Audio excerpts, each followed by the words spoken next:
walin argitu wali laalla sin ilaalu gaarattan ba diina koi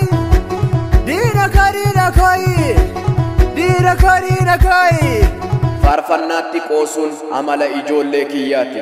Faarfannaatti qoosuun amala deeggartoota kiyyaati. Kanaafiyyuu sirriitti itti qoositii nama kofalchiisitii yoo barbaaddes immoo gara fuulduraatti faarfannaa gara sirbaatti jijjiiruu hin dandeessa. Eeyyeni amalli ijoollee kiyyaa faarfannaa gara sirbaatti qayyaranii itti qoosudha. Akkasumas faarfannaatti itti qoosanii nama kofalchiisudha. Kanaafiyyuu sirriitti qoosi. Sin argitu nan ilaaltaa sin argitu sin ilaalaa walin arginu walin argitu wali laallaa sin ilaalu gaarattan ba diina koi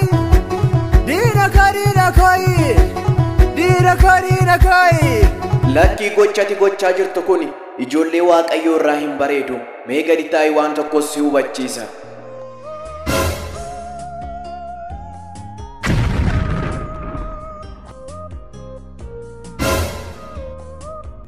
Faarfannaa jechuun yeroo gammachuutti kan Waaqayyoof itti aarsaa dhiyeessanidha.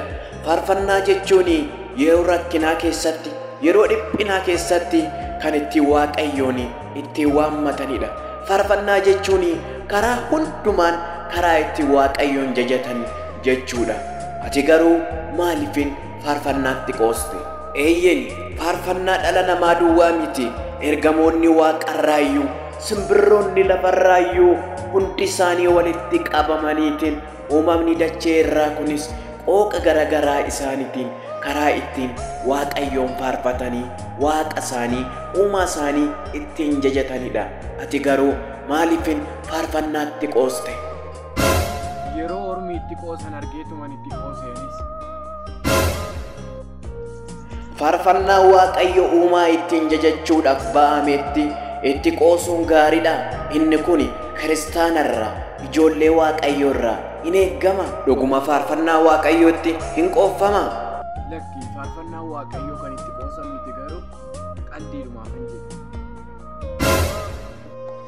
Maaliifin qaldiidhaaf jetta?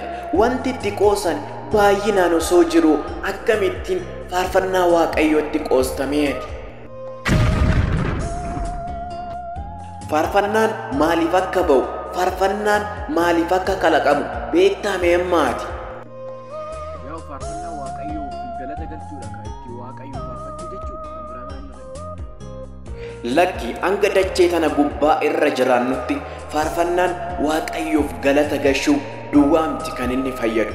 Qabxiilee gurguddoo kana sadaniif ni fayyada. Isaanis sin hubachiisatii tokko jedhiitii qabadha. Tokkoffaa faarfannaan kan faarfatamu Waaqayyoo ittiin jajachuufi. Lammaffaa faarfannaan kan ba'amu warra amanan kiristaanota ittiin jajjabeessuufi.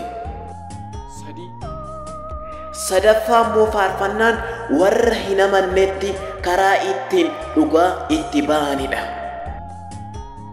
Faarfannaan kan ba'amuuf faarfannaan kan kalaqamuuf qabxiilee gurguddoowwan sadan kana bu'uura godhateeti. Faarfannaan qabxiilee gurguddoo kana sadan of keessaa hin qabne faarfannaa isa sirrii miti. Kanaafiyyuu faarfannaan karaa ittiin amantootaaf qabxiileen gurguddaan darban waan ta'eefiyyuu lammata itti deebitee faarfannaatti hin qoosin. Warri faarfannaatti qoosan warra abaarameedha. Warri faarfannaatti qoosan warra sammuun isaanii hin hojjenne yoo ta'e malee namni sammuun isaa sirrii ta'e faarfannaa Waaqayyoof ba'ametti hin qoosu.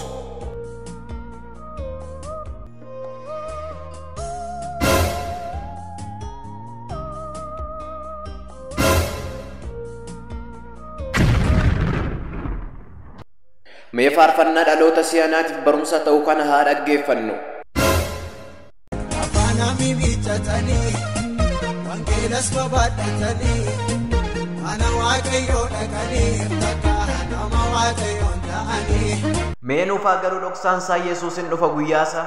Meenuufaa galuu dhoksaansaa Yesuusin dhufa guyyaasaa numarra jira gatiisaa.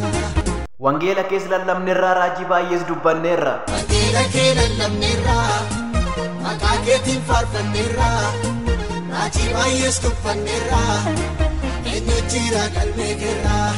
Ati nu gargaari yaa Gooftaa. Nu gargaari yaa Gooftaa kamii karaan qajeelotaa nu oolchi iddoo lataa. Eeyyeen nu gargaarati yaa Gooftaa. Nu gargaari yaa Gooftaa kamii karaan qajeelotaa nu oolchi iddoo lataa. Kan nagahee haa dhaga'u kan hubate haa hubatu. Arra maalinni hojiin kee arra eessa dhaabbannaan kee jedhiitii jala sararii itti himi. Ilaalladhu hojii kee arra eessa dhaabbannaan kee nu akka hin taane gatiin kee. Eeyyeen yaa dhaloota si'anaa mee hojii keessan of ilaalaa arra iddoo kam dhaabbachaatiin jirtu laata. Ilaalladhu hojii kee arra eessa dhaabbannaan kee nu akka hin taane gatiin kee. Nu gargaari yaa Gooftaa kamii karaan qajeelotaa nu oolchi iddoo lataa.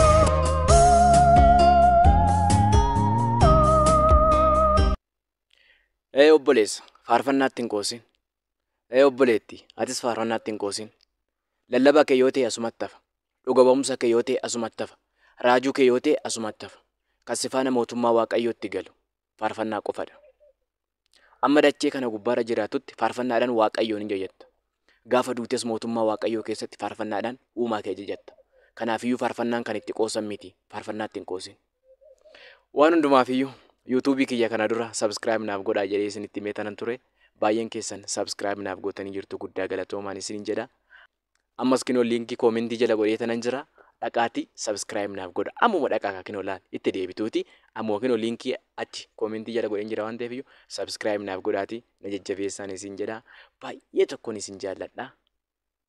Yimma chaachu.